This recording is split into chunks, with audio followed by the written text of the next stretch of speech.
Trap या manipulation क्या होती है? ट्रैप करने वाले ट्रेडर्स कौन होते हैं? एक ट्रैप को वाज़े तौर पर कैसे समझा जा सकता है और आखिर पर अगर हम ट्रैप होने से बच जाते हैं तो ट्रैप होने वाले ट्रेडर्स से कैसे फ़ायदा उठा सकते हैं? ये हमारी आज की वीडियो के कुछ अहम पॉइंट्स हैं जिनको हम डिस्कस करने वाले हैं। तो वीडियो को लाइक कर दें, चैनल को सब्सक्राइब कर दें और एंड तक वीडियो को मुकम्मल देखें। ट्रैप का मतलब होता है फॉल्स सिग्नल। मिसाल के तौर पर ये हमारे पास एक रेजिस्टेंस लेवल है। प्राइस इस रेजिस्टेंस लेवल को ब्रेक करती है और इससे ऊपर निकल जाती है। रेजिस्टेंस लेवल के ब्रेकआउट को देखते हुए हम यहाँ पर बाय कर लेते हैं। जैसे ही हम बाय पोजीशन में एंटर होते हैं, प्राइस ऊपर जाने के बजाय नीचे आना शुरू हो जाती है और हमारा स्टॉप लॉस हिट हो जाता है। आसान लफ्जों में इसे फॉल्स ब्रेकआउट, मार्केट मैनिपुलेशन या फिर ट्रैप ट्रेडिंग कहते हैं। ट्रैप या मैनिपुलेशन की और भी बहुत सी मिसालें हो सकती हैं, लेकिन मुख्तसर तौर पर अगर हम इसे समझें तो ये समझ लें कि प्राइस का हमारी फेवर डायरेक्शन के खिलाफ जाने को प्राइस मैनिपुलेशन या ट्रैप बोलते हैं। और ये मैनिपुलेशन रिटेल ट्रेडर्स को ट्रैप करने के लिए बड़े बैंक्स या स्मार्ट मनी करती है और इसकी वजह बहुत ही सिंपल है, क्योंकि आप खुद अंदाज़ा लगाएं कि अगर मार्केट में दो ट्रेडर हैं जो आपस में ट्रेड कर रहे हैं तो उनमें से किसी एक को नुकसान होगा तो ही दूसरा प्रॉफिट बना सकेगा, और नुकसान तो उसी को होगा जो किसी दूसरे की गेम में शामिल हो रहा है। ये गेम इन बड़े बैंक्स की है, उस स्मार्ट मनी की है जो मार्केट मूव करने की अहलियत रखती है। तो हम बतौर रिटेल ट्रेडर कभी भी स्मार्ट मनी के खिलाफ नहीं जा सकते। अगर हम ऐसा करेंगे तो नुकसान हमारा ही होगा। स्टॉक मार्केट या कोई भी फाइनेंशियल मार्केट एक सर्वाइवल बिजनेस की तरह होती है। यहाँ पर जिसके पास नॉलेज होता है वो सर्वाइव करता है और जिसके पास नॉलेज नहीं होता वो मार्केट से निकाल दिया जाता है। अब समझ लेते हैं कि स्मार्ट मनी का रिटेल ट्रेडर्स को ट्रैप करना स्मार्ट मनी के लिए क्यों ज़रूरी होता है। उससे पहले आपके लिए ये समझना बहुत ज़रूरी है कि लिक्विडिटी क्या होती है। ट्रेडिंग के बारे में कुछ इस तरह तस्वर करें कि ये एक बहुत बड़ा प्लेग्राउंड है जहाँ पर लोग चीज़ों जैसे खिलौनों की खरीदो फरोख्त कर रहे हैं। तो लिक्विडिटी कुछ इस तरह है कि जैसे आपके पास बहुत से दोस्त हों जिनके साथ आप प्लेग्राउंड में खेल सकें। जब आपके पास बहुत ज़्यादा दोस्त होंगे तो आपको खेलने के लिए या खिलौनों की ट्रेड करने के लिए आसानी से कोई भी दोस्त मिल सकता है, या आपको एक साथ कहीं दोस्त भी मिल सकते हैं। तो ट्रेडिंग में लिक्विडिटी का मतलब बहुत से ट्रेडर्स हैं जो बाइंग और सेलिंग कर रहे होते हैं। स्मार्ट मनी जो कि एक्सपीरियंस्ड और बड़े इन्वेस्टर्स या ट्रेडर्स हैं को लिक्विडिटी की ज़रूरत होती है, क्योंकि वो बहुत बड़ी अमाउंट में बाइंग और सेलिंग करना चाहते हैं और वो भी प्राइसेस में कोई बड़ी तब्दीली लाए बगैर। अगर बहुत से लोग ट्रेडिंग कर रहे हैं तो स्मार्ट मनी के लिए बहुत आसान हो जाता है कि वो मार्केट में बगैर किसी डिस्टर्बेंस के अपनी ट्रेड्स ले सकें। तो स्मार्ट मनी की ये ज़रूरत है कि जिस डायरेक्शन में वो ट्रेड लेना चाहती है उसकी मुखालिफ डायरेक्शन में काफ़ी ज़्यादा आर्डर्स प्लेस हों।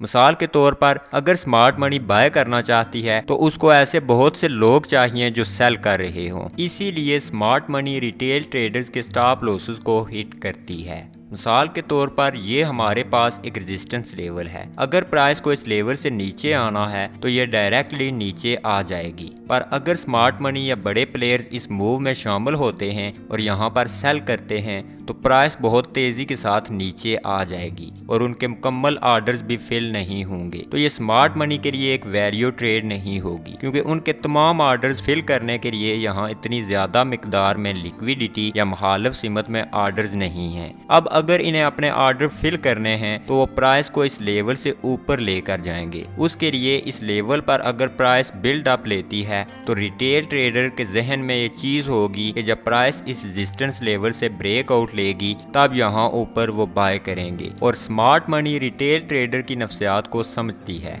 इस सूरत में यहाँ पर रिटेल मनी का बाय ऑर्डर होगा जबकि यहीं स्मार्ट मनी का सेल ऑर्डर होगा। प्राइस जितनी देर इस लेवल पर रहेगी उनके ऑर्डर फिल होते रहेंगे और जब बायर्स मार्केट में ख़त्म हो जाएंगे तो प्राइस नीचे आ जाएगी। तो इसके पीछे का रीज़न जैसा कि हम डिस्कस भी कर चुके हैं बहुत आसान है। सबसे पहले तो बड़े प्लेयर्स को वॉल्यूम चाहिए, मतलब उनका बड़े साइज का सेल ऑर्डर तब ही फिल हो सकता है जब उनको बायर्स मिलें। इस सूरत में रेजिस्टेंस के ऊपर उन्हें वॉल्यूम मिल गया। दूसरा, उन्होंने स्लिप एज को अवॉइड करना है, मतलब प्राइस को तेजी के साथ मूव नहीं करवाना बल्कि अपने तमाम ऑर्डर्स फिल करने की कोशिश करनी है। इसलिए उन्होंने इस रेजिस्टेंस लेवल पर बाय नहीं किया बल्कि प्राइस को ऊपर मूव करके रिटेल ट्रेडर को ट्रैप किया, क्योंकि रिटेल ट्रेडर्स ने जब रेजिस्टेंस के ऊपर बाय किया तो स्मार्ट मनी को वॉल्यूम मिल गया और स्लिप एज भी नहीं हुआ। रिटेल ट्रेडर का बाय ऑर्डर उनके लिए सेल ऑर्डर बन गया। जब प्राइस रेजिस्टेंस के ऊपर जाकर वापस रेजिस्टेंस के नीचे आकर क्लोज होती है तो ये वार्निंग हो सकती है कि ब्रेकआउट फेल हो सकता है।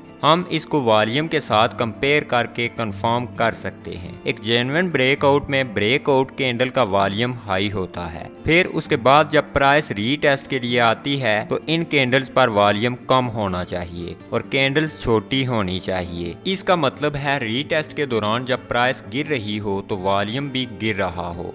उसके बाद प्राइस को की लेवल के पास होल्ड करना चाहिए। मजीद कंफर्मेशन के लिए हम कोई long wick candle, engulfing candle या इस तरह की दूसरी कैंडल्स का इस्तेमाल कर सकते हैं। उसके बाद की लेवल को टेस्ट करने के बाद प्राइस जब बढ़ना शुरू करे तो वॉल्यूम को भी बढ़ना चाहिए। फॉल्स ब्रेकआउट में भी कैंडल हाई वॉल्यूम के साथ ब्रेकआउट दे सकती हैं, लेकिन रीटेस्ट कैंडल का साइज बड़ा हो सकता है। रीटेस्ट के दौरान वॉल्यूम में इजाफा हो सकता है। उसके बाद कोई कैंडल रेजिस्टेंस को ब्रेक करके वापस क्लोजिंग रेजिस्टेंस के नीचे दे सकती है। उसके बाद दोबारा जब प्राइस इस रेजिस्टेंस लेवल को टेस्ट करती है तो वॉल्यूम लो हो सकता है और फिर जब प्राइस वापस नीचे जाती है तो वॉल्यूम हाई हो सकता है और इस लेवल के ब्रेक पर हम यहाँ एंट्री ले सकते हैं। तो ये कुछ अहम पॉइंट्स हैं जिनको एक फॉल्स या जेन्युइन ब्रेकआउट को कंफर्म करने के लिए आप इस्तेमाल कर सकते हैं। हर बार हर चार्ट पर आपको चीजें वाजे नहीं मिलेंगी, लेकिन आपने हर बार इन पॉइंट्स पर गौर जरूर करना है। ब्रेकआउट फेलियर्स आमतौर पर हम प्रीवियस डे की हाई या लो पर,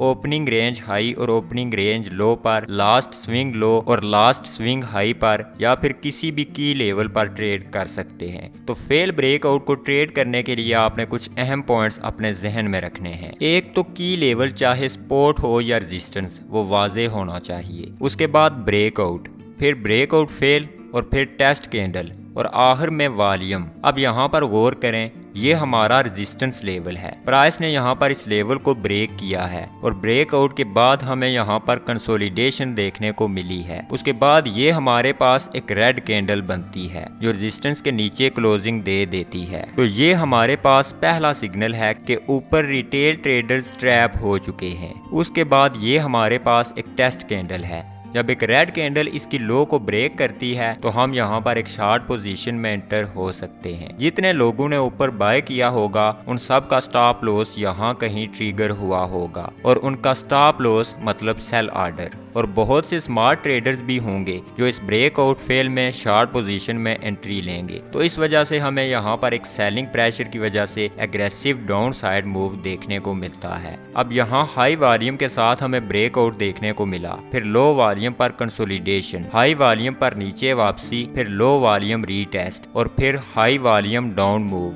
वॉल्यूम हमेशा एक अहम फैक्टर हो सकता है, लेकिन ट्रैप ट्रेडर्स के इमोशंस को समझना बहुत जरूरी है। आप खुद सोचें, अगर आप इस ट्रैप में फंस जाएं तो वो ऐसा कौन सा पॉइंट होगा जहां पर आप भी एग्जिट करेंगे और कहां पर आपका स्टॉप लॉस होगा।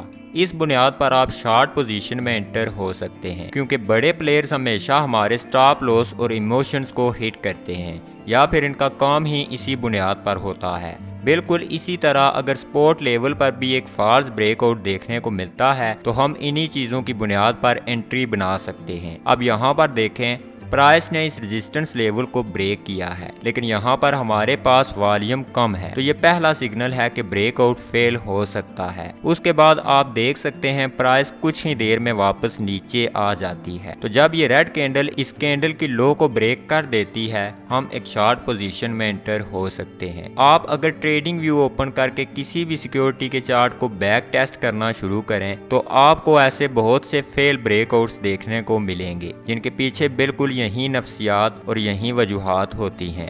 तो नेक्स्ट टाइम ब्रेकआउट्स को ट्रेड करते हुए आप अपने जहन में इन चीज़ों को ज़रूर रखें। अगर आपने कुछ नया सीखा तो वीडियो को लाइक कर दें और चैनल को सब्सक्राइब कर दें। नेक्स्ट टाइम तक खुदा हाफिज़।